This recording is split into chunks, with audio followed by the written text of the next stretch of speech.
les fantômes existent-ils vraiment? Dans cette vidéo, nous allons poser cette question et je vais vous présenter 4 théories, dont 3 qui vont remettre en question sérieusement les expériences qu'un médium ou que vous pouvez avoir avec l'au-delà. Je vais vous présenter bien sûr la première théorie qui est que les fantômes existent, voilà, que ce sont des âmes errantes, d'ailleurs humaines ou non humaines, et je vais vous partager certaines de mes expériences avec l'au-delà. La deuxième théorie, ce sont les hologrammes. Les hologrammes, c'est-à-dire l'empreinte énergétique qu'une personne peut laisser là où elle se trouve. Une personne vivante. Donc ça peut remettre en question les expériences qu'on peut avoir avec une entité énergétique. Je vais vous expliquer ça. La troisième théorie, ce sont les voyageurs astraux. Il y a aujourd'hui de plus en plus de personnes qui savent faire des voyages astrales. Et on pourrait confondre un voyageur astral avec un fantôme. Et la quatrième et dernière théorie, alors là, accrochez-vous, c'est l'imbrication temporelle. On est en pleine physique quantique. L'imbrication temporelle, c'est une théorie qui dit que le passé, le présent et le futur se déroulent en même temps. Et que donc, vous pourriez communiquer avec ce que vous croyez être un fantôme du passé, une entité d'une personne décédée il y a des années, alors qu'en fait, vous êtes juste en train de communiquer avec elle dans le passé.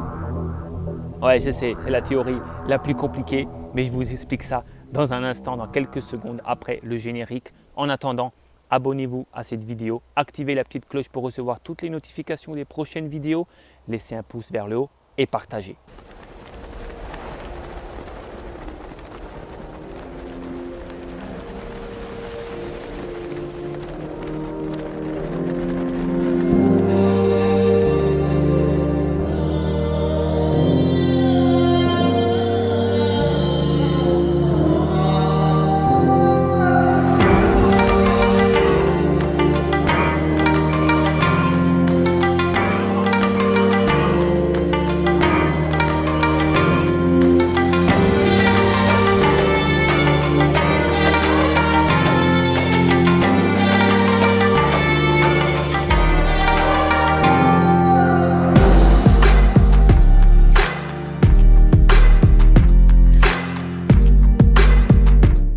Alors bienvenue dans cette vidéo dans laquelle je vais vous emmener en balade avec moi et je vais vous partager ces découvertes que j'ai eues et qui pourraient, tout comme moi, ça pourrait vous arriver à vous aussi de totalement remettre en question l'existence des fantômes ou en tout cas certaines des expériences que vous avez eues avec ce que vous croyez être l'au-delà. Et comme moi aussi, ça m'a totalement étonné quand j'ai découvert ces théories. Je me suis dit waouh! Et certaines ne sont même pas des théories, c'est carrément prouvé scientifiquement. Donc voilà, on peut vraiment se poser des questions. Alors bien sûr, la première théorie, c'est tout simplement que les fantômes existent et que ce sont des âmes désincarnées.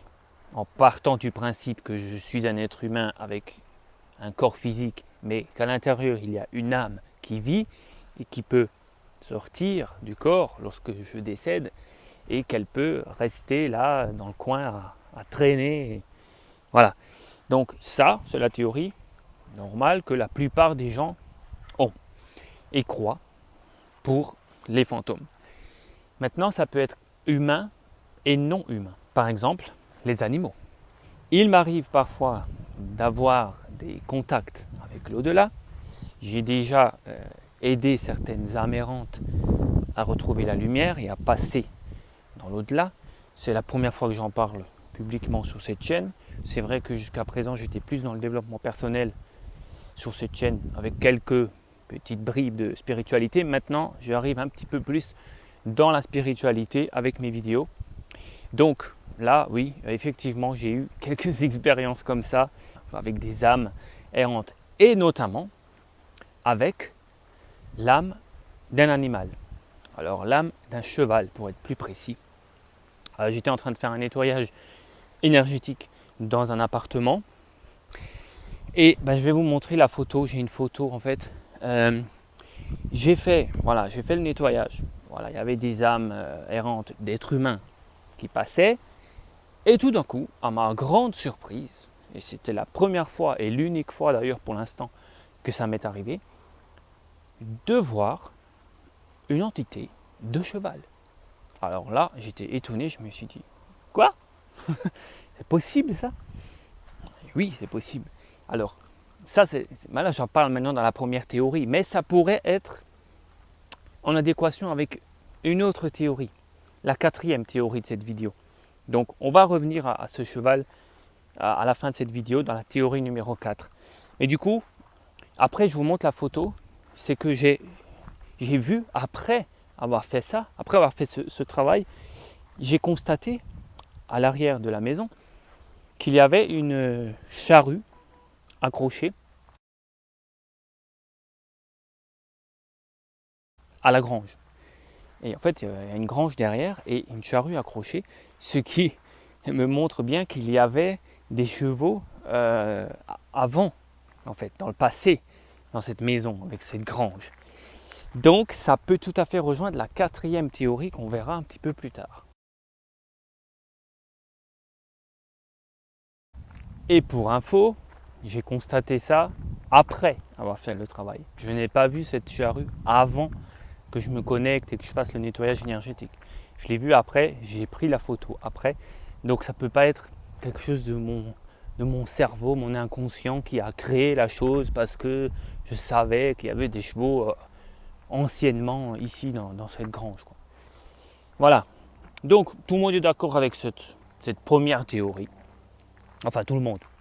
Les gens qui croient aux fantômes, c'est la théorie la plus répandue. Maintenant, la deuxième théorie que je voudrais vous présenter, ce sont les hologrammes. Alors là, on rentre plus dans la science. Les hologrammes, ce sont des empreintes énergétiques. Alors ça, c'est maintenant prouvé scientifiquement. Lorsque vous allez quelque part, vous, en tant qu'être humain vivant, vous laissez votre empreinte énergétique. Vous laissez ce qu'on appelle un hologramme. Scientifiquement, on le voit. Il y a des études qui ont montré que voilà, quand on met un être vivant dans une boîte, dans un lieu ou quelque part, je dis une boîte parce que les études ont été faites plutôt sur des petites choses, sur des plantes ou sur des petits animaux. Donc on voit l'empreinte énergétique avec des machines. Bien, on enlève la plante ou le rat de laboratoire, ou voilà, l'être vivant, on voit toujours avec les machines l'empreinte énergétique, ce qu'on appelle un hologramme. Pendant combien de temps on le voit dans cette boîte, ou dans ce lieu, dans ce laboratoire? Eh bien pendant 30 jours. Pendant 30 jours, les amis. Ce qui veut dire que quand vous allez quelque part, vous allez, je sais pas, vous allez au cinéma, vous asseyez sur un siège, vous regardez le film, votre hologramme reste sur ce siège pendant 30 jours. Et ça va se mélanger, bien sûr, avec les prochains spectateurs qui viendront s'asseoir là. Donc pour vous, c'est pareil aussi chez vous. Soyez conscient que si vous invitez des gens chez vous, des amis, boire un verre, manger une raclette, faire une soirée, sachez que l'énergie de ces personnes va rester chez vous pendant 30 jours. Ok, maintenant vous savez ça.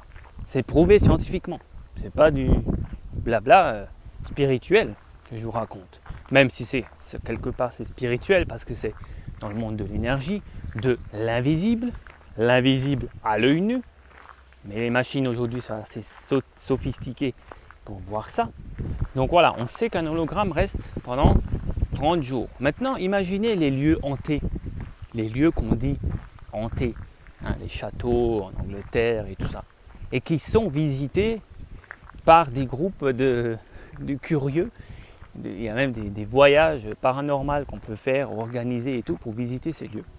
Bon, maintenant qu'on sait les hologrammes, mais s'il y a des visites comme ça, de groupes, de personnes dans ces lieux, eh bien, l'énergie de toutes les personnes qui viennent visiter reste pendant 30 jours.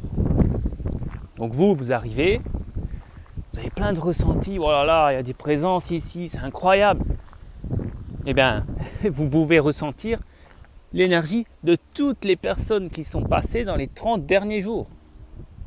Vous vous rendez compte un peu? Ouais, ça fait de la présence. Donc un hologramme, c'est vraiment une énergie, on est d'accord? C'est comme une partie de vous que vous laissez partout où vous marchez. Là, ça fait 5-10 minutes que je marche. Il y a mon empreinte énergétique sur tout le chemin. Et pendant 30 jours. Je ne sais pas si vous vous rendez compte. Alors, peut-être que dans les environnements comme ça externes, ça va se diluer plus vite. Je ne sais pas. C'est une question à se poser. Peut-être que c'est emporté ou aspiré par les arbres, Bref. Ce qui est sûr, c'est qu'en tout cas dans des lieux fermés, comme des laboratoires, eh bien c'est là pendant 30 jours. Donc, c'est vraiment une énergie. C'est vraiment une sorte d'énergie qui bouge. Et dans cette énergie, dans votre hologramme, un hologramme contient la même information que le sujet à proprement dit. Ça, c'est aussi prouvé scientifiquement. C'est-à-dire que dans votre hologramme, il y a toute votre personnalité, votre vie, votre caractère, votre histoire. Donc, si je suis médium et que je peux bien capter toutes les informations du monde énergétique, je pourrais très bien, entre guillemets, entrer en relation, entrer en connexion, en communication avec un hologramme, puisque l'hologramme contient toutes les données de la personne. Alors je peux croire que je suis en télépathie avec... je peux croire que je suis en communication avec une âme, alors qu'en fait je suis juste en télépathie avec le système énergétique de la personne qui était là dans les 30 derniers jours. Est-ce que ce n'est pas intéressant? Est-ce que ce n'est pas intéressant déjà? Est-ce que ça peut déjà évacuer pas mal d'expériences avec l'au-delà? Ok, donc dans cette vidéo, je ne suis pas en train de dire que les fantômes n'existent pas. Mais je pense qu'il y a beaucoup d'épurement à faire, de recadrage. Bref, je m'arrête là pour la deuxième théorie. C'est déjà beaucoup, ça remet déjà en question plein de choses. On passe à la troisième théorie. Les voyageurs astraux. Les amis, la troisième théorie qui pourrait remettre en question les expériences avec l'au-delà, ce sont les voyageurs astraux. Alors, le voyage astral est aujourd'hui aussi prouvé scientifiquement. Je vais vous donner un exemple très simple. Bon, j'en ai déjà parlé dans un de mes podcasts, c'est pas dit que vous l'avez entendu. Sinon, allez l'écouter. C'est un podcast qui est sur cette chaîne YouTube. Et c'est vraiment, je parle que du voyage astral. C'est en fait des scientifiques qui se sont dit, bon, est-ce que le voyage astral existe vraiment? Donc on va prendre un soi-disant spécialiste du voyage astral et on va lui demander d'aller dans une pièce qu'on a préparée, fermée, cloisonnée au niveau énergétique, c'est-à-dire les réseaux ne passent pas, aucune source d'énergie peut traverser ces murs de cette pièce que les scientifiques ont préparée spécifiquement pour l'expérience. Et du coup, ce voyageur astral était un petit peu plus loin que cette pièce et ils lui ont dit, fais ton truc, ferme les yeux, dors et puis fais ton voyage astral et va dans cette pièce. On a mis en place des capteurs pour pouvoir observer s'il y a une présence énergétique dans cette pièce. C'est-à-dire comme des infrarouges qui permettent de voir toute présence dans la pièce. Donc la personne s'est allongée, elle a fermé les yeux et après surtout les scientifiques lui ont dit tu reviens tout de suite, dès que tu as fini, tu reviens dans ton corps et tu te réveilles et tu nous le dis que tu étais là à ce moment-là. Ok, donc le mec il se couche, il ferme les yeux, les scientifiques se mettent à observer les radars qui sont dans cette pièce totalement fermée et ils voient à un moment effectivement quelque chose qui passe à travers les murs, une espèce de zone comme ça, orangée, rouge, qui arrive dans leur écran. Ensuite, la chose ressort et le mec qui est allongé ouvre les yeux. Il dit, ça y est, j'étais dans votre pièce. Les scientifiques sont assez contents. Ils ont dit, effectivement, on a vu quelque chose se déplacer juste avant que vous vous réveilliez. Donc c'est plutôt une bonne nouvelle. Mais c'était pas fini. Le voyageur astral, il a dit, par contre, vous m'avez bien eu. J'ai remarqué qu'il y avait un petit post-it posé au sol et vous m'avez écrit, vous m'avez laissé un petit mot. Vous m'avez dit, si tu vois ceci, dis-le nous. Là, c'était très fort. Là, les scientifiques étaient totalement abasourdis parce que juste eux savaient qu'ils avaient rajouté un petit mot pour le voyageur astral. Et personne ne savait. Donc lui, il ne savait pas, il ne pouvait pas le voir à l'avance. La pièce était bien fermée. Et il l'a vu en voyage astral, il a vu ce petit mot. Donc ça prouve carrément, doublement, par les preuves scientifiques, parce qu'ils ont vu effectivement la chaleur se transformer, enfin se déplacer dans leur radar. Et en plus, le voyageur astral a vu l'étiquette, enfin le post-it que les scientifiques avaient posé pour lui. Voilà, bref, les voyages astrales, c'est de notoriété publique. C'est même, pour vous dire, le Pentagone, ils ont aussi fait des tests là-dessus et ils ont protégé énergétiquement le Pentagone de toute attaque astrale. Il y a vraiment des appareils autour du Pentagone, dans les murs ou je ne sais pas quoi, je ne sais pas comment ils font, mais évidemment c'est très secret. Mais ils ont fait des tests, ça c'est prouvé, enfin bref, ils ont fait des tests aussi pour faire venir un voyageur astral dedans pour accéder à des documents top secrets. Le mec il a réussi à y aller, donc ils ont dit bon ben il faut qu'on protège le Pentagone, c'est pas possible. Les Russes qui sont bien évidemment des ennemis un peu des États-Unis, enfin ils s'apprécient pas trop.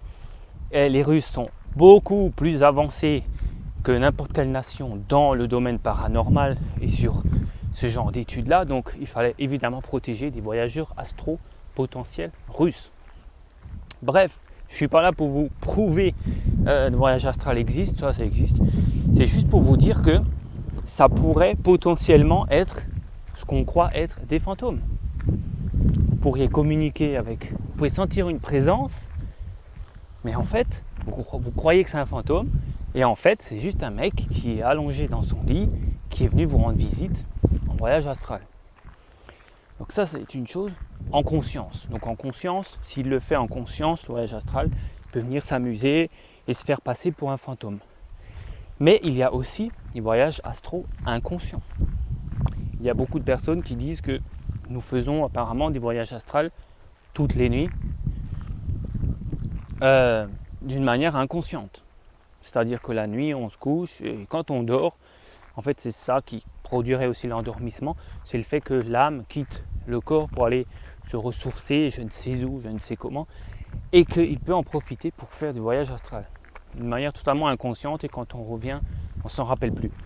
Donc, cette âme, enfin, cette partie de nous, je ne sais pas si c'est vraiment l'âme ou une partie de la conscience qui sort du corps, eh bien, elle pourrait très bien, d'une manière totalement inconsciente et involontaire, aller dans des maisons où il y a des personnes, des médiums ou des personnes qui sont connectées, qui ressentent des présences. En fait, c'est juste un être humain qui est bien vivant, en train de dormir tranquillement. La quatrième théorie, alors là, accrochez-vous. Là, il faut vraiment s'accrocher. L'imbrication temporelle. L'imbrication temporelle, il y a des théories qui disent, attention, c'est des théories qui sont aussi un petit peu mises en place par des scientifiques avec certaines expériences qui poussent plutôt à croire que c'est vrai, qui disent que le passé, le présent et le futur se déroulent en même temps. Bon, alors là, si ça se déroule en même temps, ce qui est passé est en train de se passer et ce qui sera futur est en train de se passer maintenant dans le futur. Alors là, on rentre un peu dans la physique quantique et dans les mondes parallèles. C'est tout simplement d'autres dimensions de la vie dans lesquelles tout se déroule en ce moment même et qu'on pourrait, par notre conscience, se brancher sur ces mondes parallèles. Tout comme on se branche sur un au-delà, en admettant que l'au-delà existe, on pourrait se brancher sur le passé ou sur le futur. Du coup, qu'est-ce que ça a à voir avec les fantômes? On va pour cela reprendre mon exemple de mon expérience personnelle avec le cheval. L'entité, en tout cas ce que je crois être une entité de cheval. Mais j'en suis pas sûr, puisque j'ai eu vent de cette quatrième théorie. Si je peux, en étant dans un état de transe, un état méditatif, ce que je suis lorsque je nettoie un lieu énergétique pour faire partir les âmes perdues, eh bien je pourrais me connecter au passé. Je pourrais ressentir, voir, entendre des choses du passé et du futur aussi, si on parle de cette imbrication temporelle passé, présent, futur. Mais là, dans le cas de ce cheval, si en fait, en état méditatif, je peux entrer en contact avec le passé qui se déroule en même temps, est-ce que ce cheval n'est pas tout simplement le passé de ce lieu? Et que cette âme n'est pas du tout perdue, errante ou quoi, le cheval est déjà dans un autre monde, mais je suis juste en train de voir ce qui s'est passé sur ce lieu dans le passé. Alors ça c'est autre chose du coup. Du coup c'est pas un fantôme que je vois. C'est pas un fantôme. C'est une image du passé. Maintenant, par rapport à un être humain, si vous croyez entrer en communication avec quelqu'un du passé qui est décédé il y a des années, est-ce que c'est vraiment son âme qui est déjà décédée et désincarnée, ou est-ce que vous êtes en train de communiquer avec lui du passé? Ah ah, ça c'est la question. Est-ce que vous n'avez pas en fait branché, là je m'adresse aux médiums qui voient cette vidéo, la question à se poser c'est est-ce que vous n'avez pas ouvert une brèche temporelle, vous êtes branché directement sur le passé et vous communiquez avec cette personne. Ce qui voudrait dire que cette personne, quand elle vivait là, dans ce lieu où vous la ressentez, peut-être qu'à un moment donné, je sais pas, admettons qu'elle vivait en 1748, et bien peut-être qu'en 1748, cette personne-là, elle a à un moment donné senti une présence. Elle s'est dit, wow, il y a un fantôme. Alors qu'en fait, c'était vous. C'était vous, dans l'avenir, qui était en train d'entrer en communication avec lui. Dans l'avenir, enfin dans votre présent. Vous me suivez? Je voulais vous le faire dans l'autre sens, avec le futur. Peut-être que vous ressentez une entité, vous communiquez avec, vous sentez... La communication n'est jamais super claire. Hein. C'est pas bonjour, au revoir, comment vas-tu, t'as passé une bonne journée, t'as mangé quoi à midi, ben, j'ai mangé des lasagnes. Ah ouais, est-ce qu'ils étaient végétariens ou avec viande? C'est pas dans les détails comme ça, c'est toujours des perceptions. Du coup, ça pourrait très bien être quelqu'un du futur qui est dans ce lieu et qui est en train, maintenant, dans son présent à lui, mais dans votre futur, il est en train d'être en méditation. Il est peut-être en train de faire une relaxation, une méditation, il entre en transe. Et tout d'un coup, il parle avec vous. Il croit peut-être lui aussi que vous êtes un fantôme, alors que vous êtes juste connecté dans la ligne du temps. Est-ce que ce n'est pas intéressant comme théorie ça? C'est farfelu, je vous l'admets. Mais c'est super intéressant de remettre en question avec qui vous communiquez et les présences que vous ressentez. Alors là, je vous entends dire, pour certains médiums, je vous entends dire oui mais non. Parce que si c'est quelqu'un si je ressens juste la présence du gars qui vivait là dans le passé, pourquoi il me dit tous ces trucs? Comment je fais à savoir tous ces détails? Il est en train de me dire que en fait il a été tué par machin, qu'il avait un frère, je sais pas, un frère qu'il a tué parce qu'il était jaloux. Il est en train de me dire tout ça. Donc il n'est pas dans le passé, il est vraiment en train de communiquer clairement avec moi le présent. Eh bien écoutez, ce que je peux vous donner comme théorie sur ça, c'est que si vous êtes branché encore une fois à l'hologramme, cette fois à l'aspect énergétique de la personne, je vous rappelle que tout est enregistré dans son hologramme, dans son aspect énergétique. Donc vous pouvez croire que la personne est en train de vous le dire directement, alors qu'en fait vous êtes juste en train de télécharger, entre guillemets, vous téléchargez les informations de cette personne dans le passé ou dans le futur. Elle a les infos dans son aura, dans son champ énergétique. Donc peut-être que vous téléchargez ces images, alors que lui, en 1748, il n'a rien demandé. Il n'était peut-être pas en méditation ou quoi, il était juste en train de faire sa vie dans votre maison dans laquelle vous habitez maintenant, ou la maison que vous visitez pour nettoyer, pour faire partir des âmes errantes. Mais peut-être tout simplement que vous êtes en train de télécharger sa vie. Du coup, vous avez l'impression qu'il vous donne les infos, mais c'est juste que vous êtes branché sur cette brèche temporelle.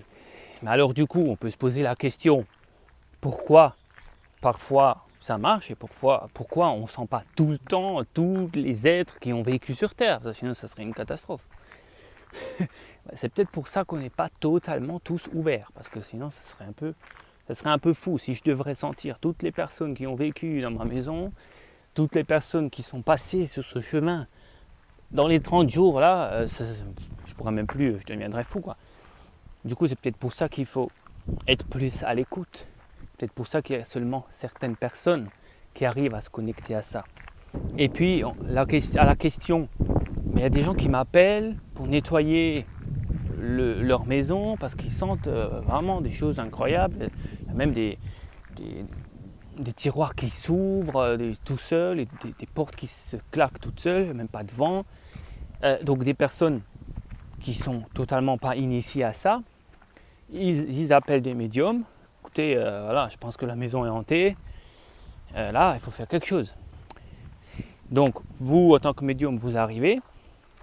Et là, vous vous dites, mais pourquoi alors, si ça serait cette théorie de l'imbrication temporelle, pourquoi il y a certaines maisons où il y a des portes qui s'ouvrent, qui se ferment, et des tiroirs, des objets qui disparaissent et tout. Eh bien, ma réflexion, et vous me direz ce que vous en pensez vous, en commentaire, j'aimerais bien avoir votre avis, c'est que peut-être que dans cette maison, il y a quelqu'un qui vivait dans le passé, et qui a donc une brèche temporelle tellement forte que pourquoi ça marche, c'est soit la brèche temporelle est plus forte dans cette maison que dans les autres maisons, soit la personne qui vivait là, elle avait une telle émotion, une telle force énergétique, peut-être une personne très colérique, peut-être une personne avec une forte émotion quoi. La peur très fort, ou la jalousie très fort, ou au contraire quelque chose de positif, quelqu'un avec une grande aura, du charisme et tout. Bref, une grande énergie qui va impacter fortement son hologramme. Son hologramme va être plus puissant.